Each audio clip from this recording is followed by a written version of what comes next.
રાજસ્થાનની ફેમસ દાળ બાટી ઘરે બનાવી અને આ રીતે ઘીમાં ડુબાડીને ના ખાઈએ તો શું મજા આવે। ચાલો આજે હું રેસીપી શેર કરું છું રાજસ્થાનની ફેમસ દાળ બાટી।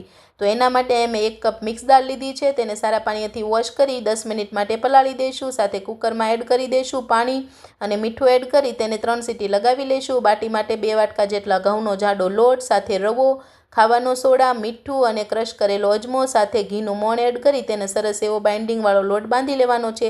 અહીંયા લોટ આપણે થોડો કડક રાખવાનો છે।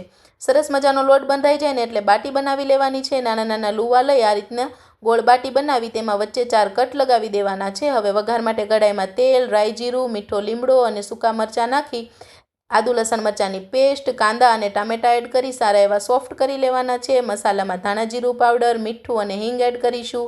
અને આજકાલ માર્કેટમાં બહુ ઓછી બ્રાન્ડ છે જે આ રીતના ઓર્ગેનિક મસાલા વેચે છે, તો અહીંયા એક મસાલિયા બ્રાન્ડના મેં મસાલા લીધા છે જે ઓઝોન ક્લિનિંગ સિસ્ટમમાંથી સાફ થઈને આવે છે। અને એના પેકેજિંગની તો ભાઈ હું શું વાત કરું, એકદમ પ્રીમિયમ પેકેજિંગ આવે છે અને ઝીપ-લોકવાળા પેકેજિંગ હોવાથી મસાલા લાંબો સમય સુધી સારા રહે છે અને મસાલા ખોલતા જ આખા ઘરમાં સુગંધ ફેલાઈ જાય છે। તો હવે અહીંયા મેં મસાલા કંપનીના મસાલા એડ કરી તેને સારું એવું મિક્સ કરી લીધું છે। દાળ એડ કરી દેવાની છે, થોડું પાણી એડ કરી દાળને થીક બનાવી લેવાની છે। ઉપરથી થોડો ગરમ મસાલો એડ કરી લઈશું ને એટલે આપણી રાજસ્થાની દાળ તૈયાર છે।